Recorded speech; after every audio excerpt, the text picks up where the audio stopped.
Yeah, greet everyone from here. All right, we're going to start with the pledge of allegiance. As we do with most meetings. I pledge allegiance to the flag of the United States of America and to the republic for which we stand, one nation, under God, indivisible, with liberty and justice for all. That echo was killing me.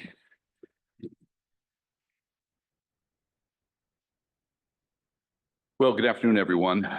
We're here for a public meeting, and we do thank you for having a public person here to discuss the Recodification Committee actions and process that we've gone through so far. So I'm Blake Robertson. I am one of the two representatives from the Planning Board. We also have members from the Zoning Board of Appeals and the Building Commissioner, the planning staff, and then, of course, we have our folks that have been championing us through that.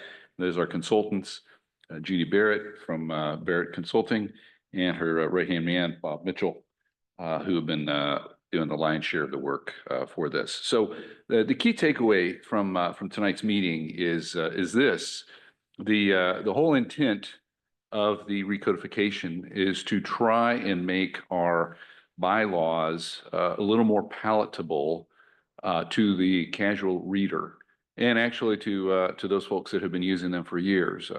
There's a number of repetitions. There's a couple instances where we violate current Mass General law. There's some inconsistencies. And so what we have committed to do is, without any major or substantive changes, to reformat the bylaws. And so we've done a pretty good job with that so far. We're in our third reading of this, getting ready to try and make the Springtown meeting. I will say one item, and that is from my line of work while I was working for Pay, is, and that was a government contracting professional. Half of our changes that we made to contracts were due to errors propagated by the original change. And so that's something that I really want to ensure and see that we avoid when we go and do this recodification. So we have a fairly complex crosswalk document that we're using, and then there have been a number of reviews. But I have to say that even in preparing for the meeting tonight, I have still come across a number of items of concern that we'll talk about separately as a body, where we have some omissions potentially in the document that we need to make sure are getting fixed. So this won't be the final version, but we're getting very close to where we need to be. With that, I'll turn it over to whoever's next.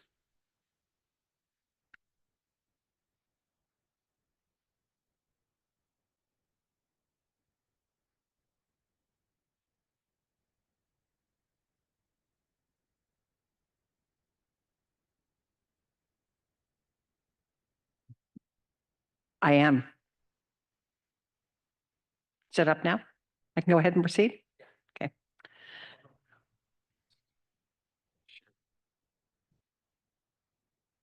Share it to Zoom so everybody can see.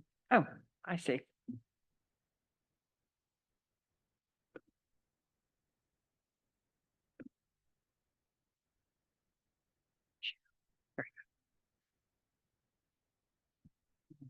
Excellent. And then we just Yep, I know, I can take it from here. So thank you very much. As Blake introduced, I'm Judy Barrett. My firm, Barrett Planning Group, is leading this project. I'm also working with Bob Mitchell, who is providing support throughout. And I want to walk you through kind of where we've been and where we're going with this project. So, oh, your slide thing is not working. It's not advancing. Any idea why? Does not seem to want to advance. So right arrow? Yep. Left arrow? Yeah, that's what I did. Well, I'll call you again if I have a problem. So I have a few slides for you. Give you a little introduction to zoning, which, believe it or not, sometimes people even have questions about what that is that we're working on. Explain our scope and what the town is doing and kind of why, what recodification is and what it's not. Take you back a little bit in history on this project to when we worked on what's called a zoning audit under a previous agreement with the town. Give you a little taste of some of the changes in the bylaw, and then we have time for any questions that may come up. So first of all, I want to make clear that we're consultants. We're here working for the town. We're not actually leading this project. We're doing the technical work on it. The real leadership is coming from the Zoning Recodification Working Group, which has been a lovely group to work with, representatives of different town boards and the town staff, and the inspector of buildings, who has really been invaluable in helping try to reconcile a lot of the inconsistencies that are in your current zoning. What zoning is and what it's not, the things that really I think people pay attention to closely in zoning are what's allowed and what the dimensional standards are. And so the questions you kind of think of as a landowner is, well, what can I do with my property? That's a question of what the use regulations say. And how much can I do with it? And that's kind of what the dimensional regulations tell you. And then what do I need to do to get to an approval, which is really the procedural aspects of zoning. So all of those things are really critical to work well together. And when they work well together, your boards, your staff have high confidence in their ability to regulate development and regulate land use in your community. And residents have high confidence that that's doing well, being done properly. When the bylaw is out of sync, when those things don't work well, that's when trouble kind of arises. So we were asked to help create a document for you that is clear, that's internally consistent, easy to find your way around in, what we call navigate, and then consistent with both the State Zoning Act and various judicial decisions that have happened since the last kind of major rewrite of your zoning. Ultimately, what you want is a bylaw that kind of makes things predictable for people, that administration is orderly and the procedures are clear. And it ought to provide a good structure for any future amendments the town may want to make, so that when you amend your bylaw over time, you don't end up with the irregularities that are in it today. What we would like to be able to say at the end of this project is that the zoning bylaw recodified helps the planning board, the zoning board of appeals, and town staff and other people interpret and apply the zoning bylaw in a consistent and accurate way. That's the ultimate goal of the project. We want residents to feel confident about the way zoning is being administered in your community.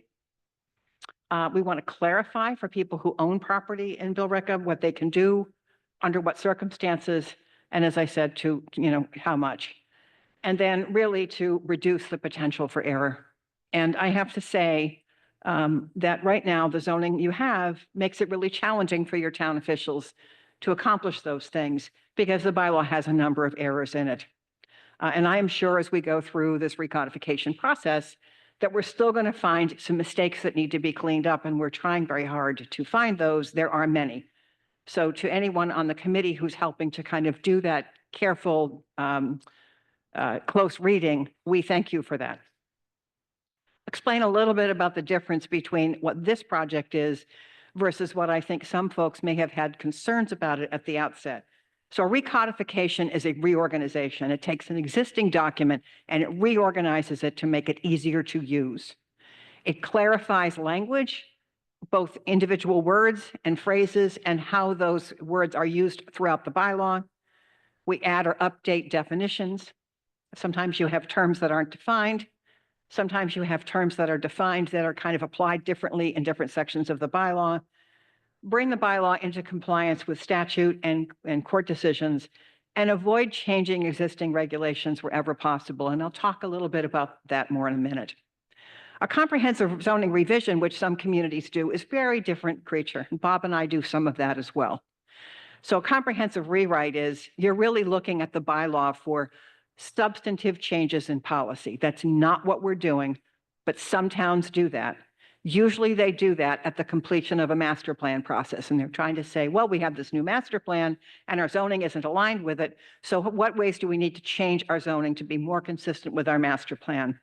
And often a substantive zoning rewrite involves changes to the zoning map. You may be adding new districts, you may be changing district boundaries, you may be eliminating districts. None of that is happening in this case. So this started with an audit that was done previously. And what that involved was a real kind of close reading of the existing code. We interviewed a number of people. We interviewed town staff. We interviewed people who own property in town. We talked to local developers and engineers and folks who typically work with zoning in your community to try to understand some of the points that they found difficult to work with, as well as people on your various town boards. And the point of the audit was simply to say, look, you have a lot of different issues in your zoning that if you address these, would make it a much easier document to use. And they tried to recommend kind of priorities for the recodification process. So those were just really consultant-driven recommendations for the town to consider. The town then decided, well, let's go forward with the recodification. And the zoning working group was created. We were hired to work on this, myself and Bob.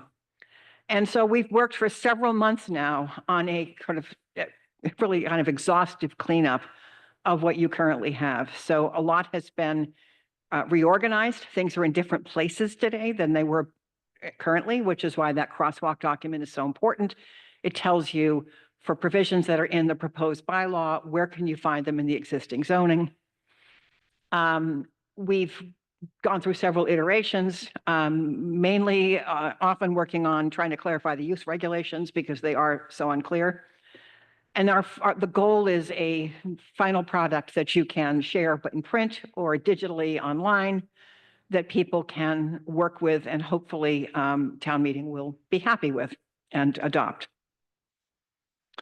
So one of the things that was challenging, I mean, I could go on for slides and slides about this, but it's not fair. So I just want to focus on some things that are really kind of big issues.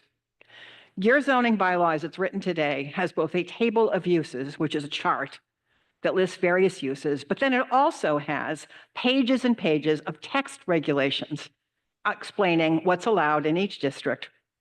And those regulations in text do not always align with what's in the table of uses. So it forces the town staff or your town boards to try to figure out, well, which one governs?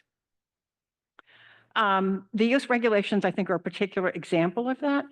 And so the solution for that is you got to make a decision. Do you want a table of uses? Do you want text regulations? You really shouldn't have both. And the direction was we should do what towns do in modern zoning, which is to have a table of uses. So we took the table of uses that exists, we cleaned it up, we reorganized it because even the organization of the existing table does not work well. And what we ended up with, I realize you can't read that verbatim from where you're sitting, but just so you can see what this is, we now have grouped uses by the type of class of use to which they belong. And then across the top of the table is listed each major district in your town. And the table simply explains for each of those uses, are they permitted as a right, which is a yes? Do they require a special permit? SZ would be the Zoning Board of Appeals, or is something prohibited, which is an N. We also have in this table something that's new, that's easier to see on the next slide. You'll see a column over to your far right, which has numbers in it. Your zoning bylaw has a lot of text in it that determines the basis on which a board can grant a special permit or criteria that need to be considered for a particular use in granting site plan approval. So now the table of uses cross-references to the sections that apply to each use. So the planning board or the town staff can say, okay, we're working on a multifamily dwelling.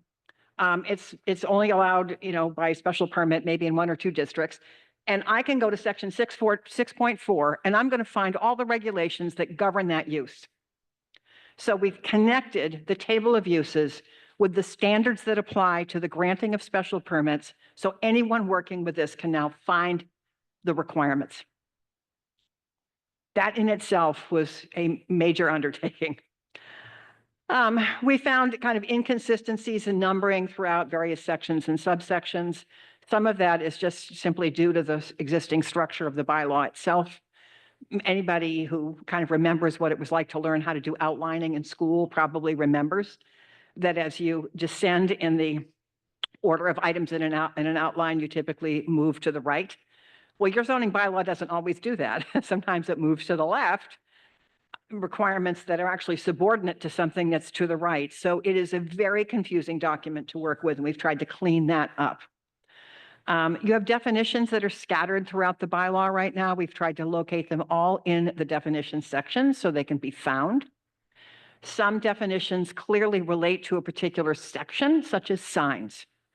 In that case, where you have a collection of definitions that are all really relevant mainly to one section of the bylaw, we have color-coded them. So when you get to that section, there's an overall definition for sign, and then indented under that are all the various terms that relate to the sign bylaw, and those are all in color, so you can clearly see as a user of the bylaw, oh, these are all the definitions that relate to signs. You have some existing provisions in your bylaw that conflict either with state law or recent court decisions at the state or federal level. And an example of that is that you have some districts mentioned in your zoning bylaw which are not on your map. The State Zoning Act under Section 5 of Chapter 48 clearly says that all districts shall be mapped. So if you leave this way, you're going to run into some issues with the Attorney General's office in approving the bylaw. And what you need to do is take anything out that doesn't currently have a district boundary or put a district boundary on the map. The less substantive change is to simply remove it from the bylaw. And if the town wants to then zone land for one of those districts, you can always add it back in. But you can't have a district that has regulations and no identity on the map. There are some things that still need some discussion. Some items you may see if you look through the current draft. There are some footnotes throughout, and those are notes from the consulting team to the town asking for direction on certain things. And for example, your definition of family is likely to raise comments or concerns and possibly disapproval from the Attorney General's office.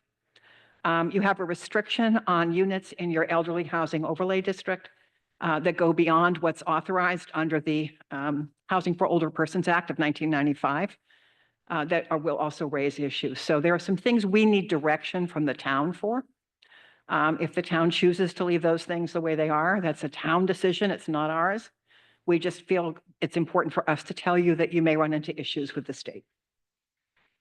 So we're still working on some of these things. That's why I appreciated Blake's comment earlier that, you know, he's still finding some things that need to be addressed. Well, we have too. And so fortunately, we have this great working group that's helping us find all these things and talk through them. So the process now where we are is we have a third draft.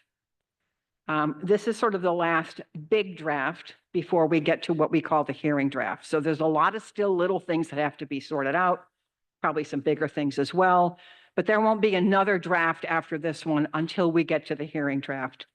This third draft is a substantially reorganized document. There's been a lot of kind of minute editing throughout, sometimes sentences, sometimes words. There's been a lot of editing to clean this document up so that people can have confidence in what it says. There's been some cleanup in definitions. We've been meeting with town staff and a working group once a month. We'll be continuing to do that. And as I said, the next revision will be the official hearing draft. So with that, I think we agreed that we might take any questions people have. We're not going to try to respond to them today. We will respond, I think the plan is in writing on the town's website when we have a chance to consider the questions with the working group, but we're happy to take sort of anything people have to say at this time. I'm not going to continue to run the meeting at this point. I'm going to turn it back to either Blake or Kat to do, but I'm obviously here to be of help.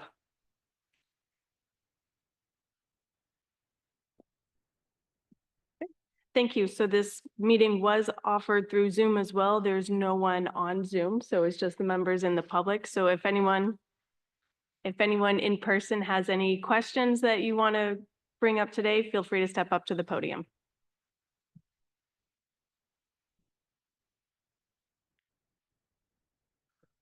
All right. I think there's no questions for today, so thank you so much for the presentation. Any final comments before I turn it to Blake for a conclusion? Bob, is there anything I did not say that I should have said?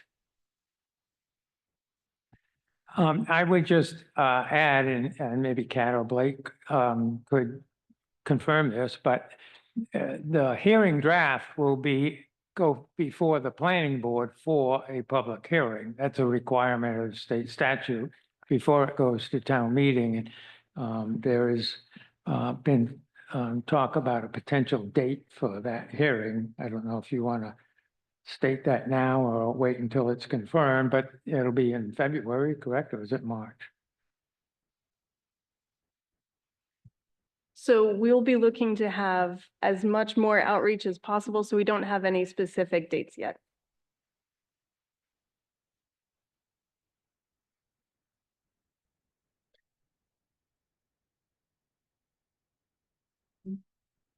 My name is Marlies Henderson, North Billerica, Sprague Street. I'm on the planning board.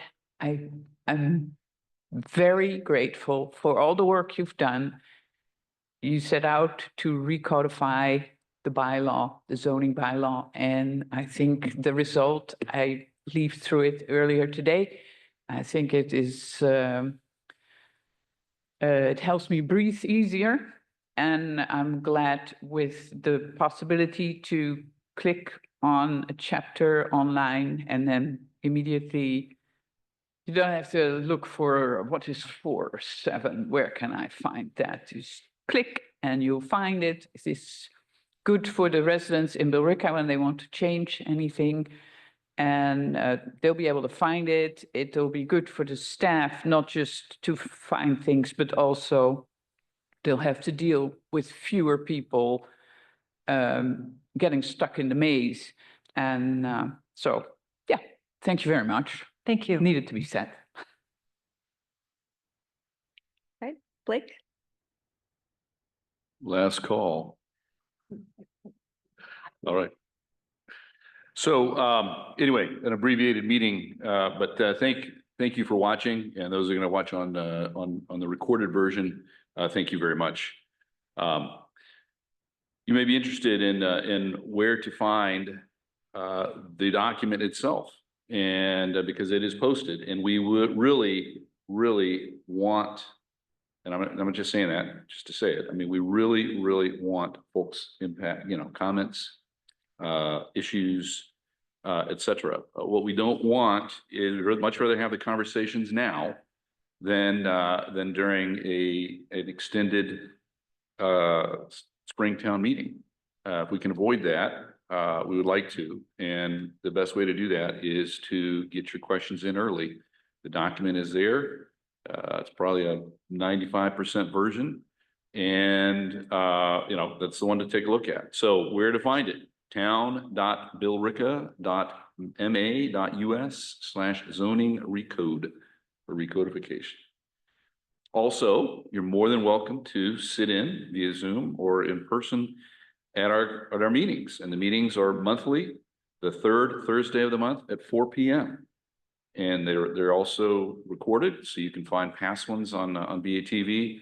But we're at the point where we really would like to have and covet, quite frankly, input from the town, from the audience, from folks that are going to be using this in our town. So please do that. And as was stated already, we have more special meetings that are going to come, and they're going to be advertised as soon as we set that in stone. So with that, thank you very much. Thank you, everyone.